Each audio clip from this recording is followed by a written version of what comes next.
Hello അസ്സലാമു അലൈക്കും. എല്ലാവർക്കും പുതിയൊരു വീഡിയോയിലേക്ക് സ്വാഗതം. ഇന്ന് നല്ലൊരു 4 മണി പലഹാരത്തിൻ്റെ റെസിപ്പി ആയിട്ടാണ് വന്നിട്ടുള്ളത്. പഴവും സേമിയൊക്കെ ഉണ്ടെങ്കിൽ ഒരു അടിപൊളിയായിട്ടുള്ള 4 മണി പലഹാരം നമുക്ക് തയ്യാറാക്കിയെടുക്കാൻ പറ്റും. അപ്പോൾ നമുക്കിതെങ്ങനെ ഉണ്ടാക്കിയെടുക്കാൻ നോക്കാം. അപ്പോൾ ഈ ഒരു പലഹാരം തയ്യാറാക്കാനായിട്ട് ആദ്യം തന്നെ സേമിയം കുറച്ചൊന്ന് നമുക്ക് വറുത്തെടുക്കണം. അപ്പോൾ അതിന് വേണ്ടിയിട്ട് ഞാനിവിടെ സാധാരണ പായസമൊക്കെ വെക്കാൻ വേണ്ടി നമ്മൾ എടുക്കുമല്ലോ, ആ ഒരു സേമിയാട്ടോ എടുത്തിട്ടുള്ളത്. നമുക്ക് വറുത്തതോ വറുക്കാത്തതോ ഏത് സേമിയമാണെങ്കിലും എടുക്കാം. അപ്പോൾ ഞാനിവിടെ ഒരു 3/4 കപ്പോളാണ് എടുത്തിട്ടുള്ളത്. എന്നിട്ട് ഇതുപോലെ ഒരു പാൻ വെച്ചിട്ടുണ്ട്. അതിലേക്ക് ഒരു 1.5 ടേബിൾ സ്പൂണോളം നെയ്യാണ് കേട്ടോ ഒഴിച്ച് കൊടുത്തിട്ടുള്ളത്.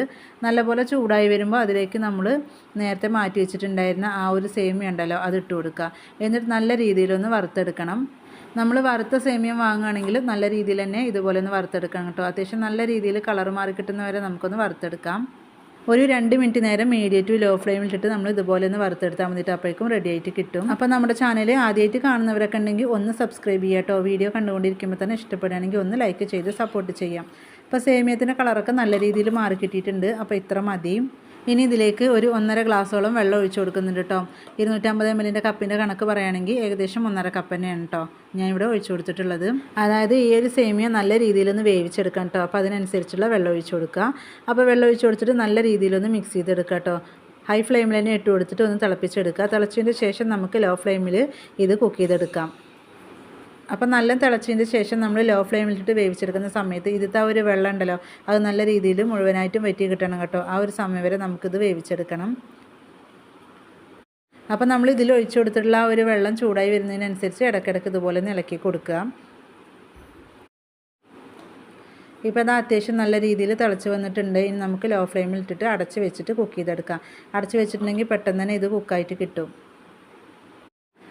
ഇപ്പോൾ അതാ വെള്ളം ഒഴിച്ച് കൊടുത്തൊക്കെ നല്ല രീതിയിൽ വറ്റിയിട്ട് സേമിയൊക്കെ നല്ലപോലെ കുക്കായിട്ട് കിട്ടിയിട്ടുണ്ട്. അപ്പോൾ ഇതിൻ്റെ ഇടയിൽ ഒരു തവണ ഞാൻ ഇളക്കി കൊടുത്തിട്ടുണ്ടായിരുന്നു കേട്ടോ. അപ്പോൾ നിങ്ങൾക്ക് കാണുമ്പോൾ തന്നെ അറിയാം വെള്ളം ഒട്ടുമില്ല, നല്ല ഡ്രൈ ആയിട്ട് തന്നെ കിട്ടിയിട്ടുണ്ട്. ഇനി നമുക്ക് ഫ്ലെയിം ഓഫ് ചെയ്തിട്ട് ഇത് നമുക്ക് മാറ്റി വെക്കാം. ഇനി നമുക്ക് ഈ ഒരു പലഹാരത്തിന് മധുരത്തിന് ആവശ്യമായിട്ടുള്ള ശർക്കര ഒന്ന് മെൽറ്റ് ചെയ്തെടുക്കണം. അപ്പോൾ അതിന് വേണ്ടിയിട്ട് നമ്മുടെ മധുരത്തിനനുസരിച്ച് ശർക്കര എടുക്കാം കേട്ടോ. ഞാനിവിടെ 3 അച്ച് ശർക്കരയാണ് എടുത്തിട്ടുള്ളത്. അതിലേക്ക് 1 കപ്പ് വെള്ളമാണ് കേട്ടോ ഒഴിച്ച് കൊടുത്തിട്ടുള്ളത്. ഇനി ഇത് ഹൈ ഫ്ലെയിമിലിട്ട് തന്നെ ഒന്ന് തിളപ്പിച്ചെടുക്കുക കേട്ടോ. ഒരുപാട് തിളപ്പിച്ച് വെറ്റിച്ചെടുക്കേണ്ട ആവശ്യമൊന്നുമില്ല. ശർക്കര നല്ലപോലെ ഒന്ന് മെൽറ്റായി കിട്ടിയാൽ മാത്രം മതി. അപ്പോൾ അത് ശർക്കരയൊക്കെ നല്ല രീതിയിൽ മെൽറ്റായി കിട്ടിയിട്ടുണ്ട്. ഇനി നമുക്ക് ഫ്ലെയിം ഓഫ് ചെയ്തിട്ട് ഇത് മാറ്റി വെക്കാം.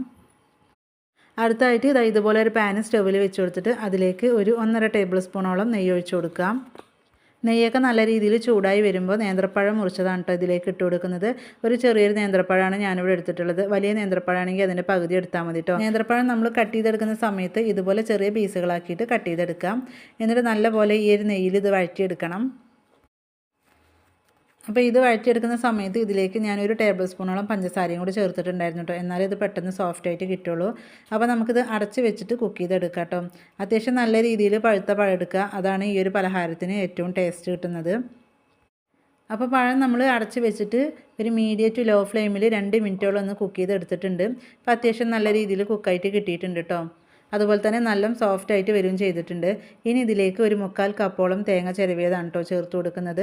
തേങ്ങ 1 കപ്പ് വരെയൊക്കെ ചേർത്ത് കൊടുക്കുക കേട്ടോ. തേങ്ങ ഒരുപാടൊക്കെ ചേർത്ത് കൊടുക്കുമ്പോൾ നല്ല ടേസ്റ്റ് ഉണ്ടാവും നമ്മുടെ ഒരു പലഹാരത്തിന്. തേങ്ങ ചേർത്ത് കൊടുത്തിട്ട് വീണ്ടും നല്ല രീതിയിൽ തന്നെ ഒന്ന് ഇളക്കി യോജിപ്പിച്ചെടുക്കുക കേട്ടോ. ഈ തേങ്ങയുടെ ആ ഒരു പച്ചമണം നല്ല രീതിയിൽ പോകുന്നവരെ നമുക്കൊന്ന് ഇളക്കി കൊടുക്കണം. അതായത് അതിൽ ആ ഒരു വെള്ളത്തിൻ്റെ അംശങ്ങളൊക്കെ നല്ല രീതിയിലൊന്ന് മാറി കിട്ടണം കേട്ടോ. അതുവരെ നമുക്ക് ഇളക്കി കൊടുക്കാം. ഏകദേശം ലോ ഫ്ലെയിമിലിട്ടിട്ട് ഒരു 2 മിനിറ്റോളം നമ്മൾ ഇതുപോലെ ഇളക്കി കൊടുത്തിട്ടുണ്ടായിരുന്നു. ഇനി ഇതിലേക്ക് ശർക്കരപ്പാനിയാണ് കേട്ടോ ഒഴിച്ച് കൊടുക്കുന്നത്. അപ്പോൾ ഒന്ന് അരിച്ചൊഴിച്ച് കൊടുക്കാം കേട്ടോ. അപ്പോൾ അതിലെന്തെങ്കിലും അഴുക്കുണ്ടെങ്കിൽ ഒന്ന് പോയി കിട്ടും. അപ്പോൾ ശർക്കരപ്പാനി ഒഴിച്ച് കൊടുത്തതിന് ശേഷം നല്ല രീതിയിലൊന്ന് മിക്സ് ചെയ്തെടുക്കാം. ഈ ഒരു സമയത്ത് ഒരു മീഡിയം ഫ്ലെയിമിൽ ഇട്ട് കൊടുക്കുക കേട്ടോ. ഇനി നമുക്ക് ഒരു പിഞ്ച് ഉപ്പാണ് കേട്ടോ ചേർത്ത് കൊടുക്കേണ്ടത്. അതായത് മധുരം ഒന്ന് ബാലൻസ് ചെയ്യാൻ വേണ്ടിയിട്ടാണ്. അപ്പോൾ ഉപ്പ് ചേർത്ത് കൊടുത്തിട്ട് വീണ്ടും ഒന്ന് നല്ല രീതിയിലൊന്ന് മിക്സ് ചെയ്തെടുക്കാം.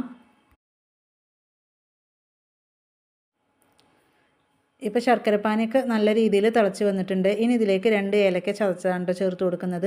ഏലക്ക പൊടിയാണെങ്കിൽ ഒരു 1/4 ടീസ്പൂണോളം ചേർത്ത് കൊടുക്കുക. അതിൻ്റെ ആ ഒരു ഫ്ലേവറും കൂടി വരുമ്പോൾ ഈ ഒരു പലഹാരത്തിന് നല്ലൊരു ടേസ്റ്റാണ് കേട്ടോ കിട്ടുന്നത്. ഇപ്പോൾ നല്ല രീതിയിൽ തിളച്ച് വന്നിട്ടുണ്ടല്ലോ. അപ്പോൾ നമുക്കിനി ഏറ്റവും ലോ ഫ്ലെയിമിലേക്ക് ഇട്ട് കൊടുക്കുക. എന്നിട്ട് ഇതിലേക്ക് 1 ടീസ്പൂണോളം റവയാണ് കേട്ടോ ചേർത്ത് കൊടുക്കുന്നത്.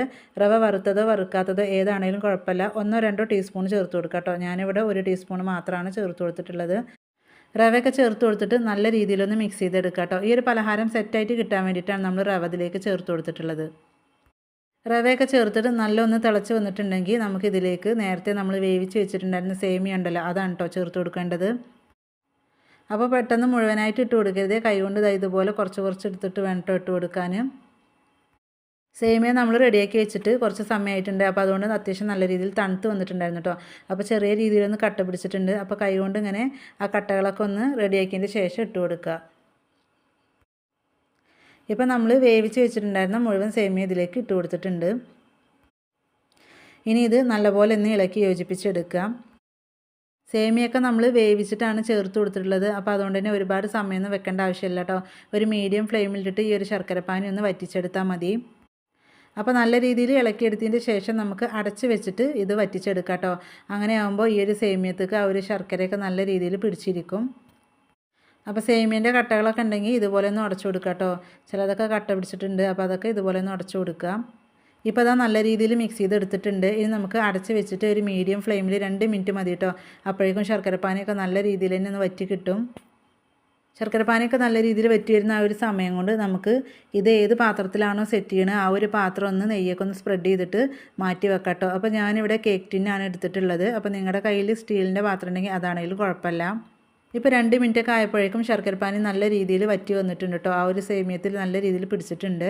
ഇനി നമുക്ക് ഫ്ലെയിം ഓഫ് ചെയ്തിട്ട് ഇതൊന്ന് സെറ്റ് ചെയ്തെടുക്കാം. അപ്പോൾ ഇത് ചൂടോടെ തന്നെയാണ് കേട്ടോ സെറ്റ് ചെയ്തെടുക്കുന്നത്.